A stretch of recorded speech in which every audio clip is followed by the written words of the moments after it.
പക്ഷെ അമിതമായിട്ടുള്ള തണുപ്പുള്ളത് അമിതമായിട്ട് സ്പീഡിൽ പെട്ടെന്ന് കഴിക്കാതിരിക്കുക. ചായ നല്ലതല്ല, പ്രത്യേകിച്ച് പാൽ ചായ ഒഴിവാക്കുക. നോമ്പ് കാലത്തിൽ നോമ്പ് തുറക്കുമ്പോൾ പാൽ ചായ ഒട്ടും കഴിക്കാതിരിക്കുക. അത്യാവശ്യക്കാർക്ക് ചൂടായിട്ട് കഴിക്കണമെന്നുണ്ടെങ്കിൽ കട്ടൻ ചായ ഭക്ഷണമാക്കി കുടിക്കുക. പാലൊഴിച്ച് പരമാവധി ഒഴിവാക്കുക. വായിൽ കുറച്ച് നേരം പച്ചവെള്ളം വെച്ചാൽ പച്ചവെള്ളം നല്ല തണുത്ത വെള്ളം ഒന്ന് തുപ്പി നോക്കിയാൽ അറിയാം ആ വെള്ളം ചൂടായിട്ടുണ്ടാവും. അപ്പം നല്ല തണുത്ത വെള്ളം ചുറ്റടിക്ക് ഇറക്കുന്നതിന് പകരം വായിൽ വെള്ളം വച്ചതിന് ശേഷം കുറച്ച് സമയം എടുത്ത് കഴിയുമ്പോൾ ഇറക്കിയാൽ ഇത്ര തണുത്ത വെള്ളം കുടിച്ചാലും സമാധാനത്തിന് വേണ്ടിയാണെങ്കിൽ അതിനെ പിടിക്കാം. തണുത്ത വെള്ളം ഞാൻ പ്രോത്സാഹിപ്പിച്ചു പറഞ്ഞ് കമന്റ് ചെയ്യുന്നു. ആവശ്യക്കാരനെ ആവശ്യമുള്ളത് ഫ്രിഡ്ജിലായിട്ട് ഫ്രിഡ്ജ് ഉപയോഗിക്കാൻ പറ്റില്ല എന്നൊന്നും പറഞ്ഞാൽ പറ്റില്ലല്ലോ. അപ്പം അതുകൊണ്ട് ഫ്രിഡ്ജുള്ള യൂസ് ചെയ്യാം. ആ നമ്മളുടെ ശരീരത്തിലെ ഒരു മെക്കാനിക്കുണ്ട്. ആ എ സി സിസ്റ്റം നിങ്ങളൊന്ന് വായിൽ നോക്കി നോക്കി അപ്പം നിങ്ങൾക്ക് മനസ്സിലാവും ചൂടാണ് പറഞ്ഞത്. എന്നാൽ ചൂടിനെ പിടിച്ചിട്ട് നോക്കി നോക്കി അവിടെ വരുന്നത് തണുപ്പ്. തണുത്ത വസ്തു ചെന്നാൽ അതിനെ ചൂടാക്കാനും ചൂടുള്ള വസ്തു ചെന്നാൽ കളിപ്പിക്കാനൊക്കെ ഉള്ള സിസ്റ്റം ആയതുകൊണ്ട്. പക്ഷെ അതിൽ വായിൽ കുറച്ച് സമയം കിട്ടണം. വായിലായി തെളിവ് കഴിക്കുക, അവിടെ നടക്കുക. അതുകൊണ്ട് വെള്ളം കുടിക്കുന്നത് സാവകാശമാക്കുക, ആസ്വദിച്ച് കഴിക്കുക. കരിക്ക് വെള്ളം, കരിമ്പിൻ ജ്യൂസ് പോലുള്ളതൊക്കെ നമുക്ക് തുറക്കുമ്പോൾ കഴിക്കാൻ പറ്റുന്ന നല്ല പാനീയങ്ങൾ പെട്ടതാണ്. ഇപ്പോൾ ഏറ്റവും നല്ല പാനീയങ്ങൾ പെട്ടതാണ്. പിന്നെ ഈ പറഞ്ഞ പോലെ കശുമാവ്, കശുമാങ്ങ ഇപ്പോൾ നല്ല സീസണാണ്. ചക്ക നല്ല സൂപ്പർ സാധനമാണ്. പക്ഷെ ചക്കയൊക്കെ തിന്നുമ്പോൾ ഒരു ചോള തിന്നാൻ ഒരു 5 മിനിറ്റെങ്കിലും സമയം എടുക്കുക. ആസ്വദിച്ച് തിന്നുക, നിറച്ച് തിന്നുക.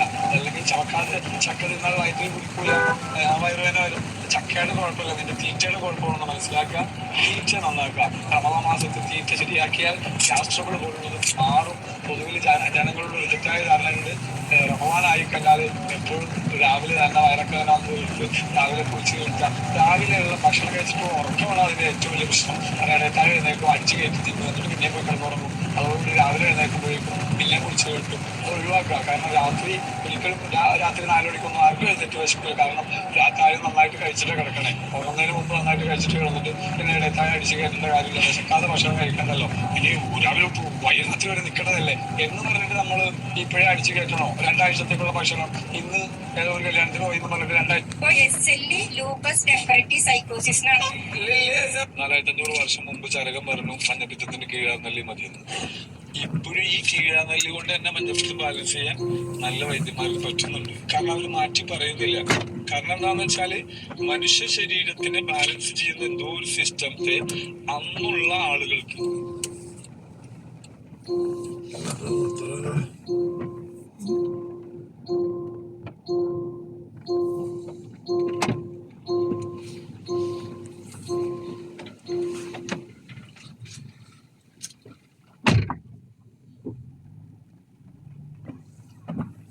बहुत ज़्यादा से आजके बहुत ज़ोर से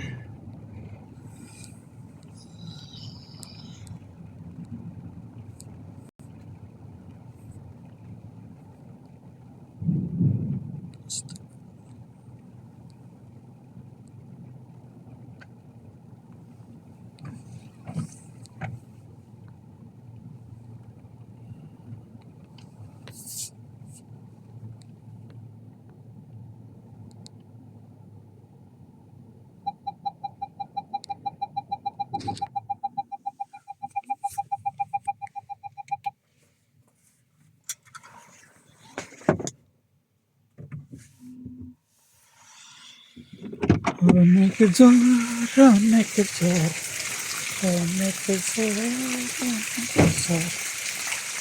make it jar, hoita se bolero,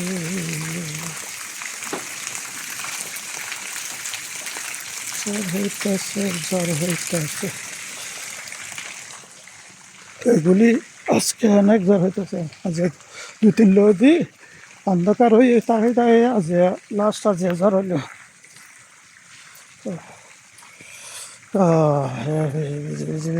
busy যাচ্ছে।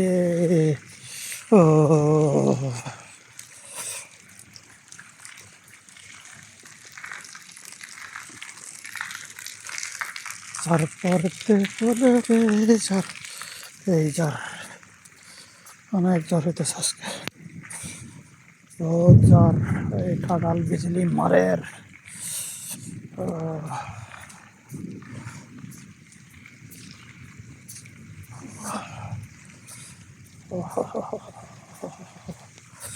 এই জ্বর জ্বর জ্বর জ্বর জ্বর পড়ে জ্বর পড়ে জ্বর পড়ে। এই রুমত আইলাম, এখন দেখি কি হয় ইনশাআল্লাহ। এই পৌঁছিলাম এই ঘর।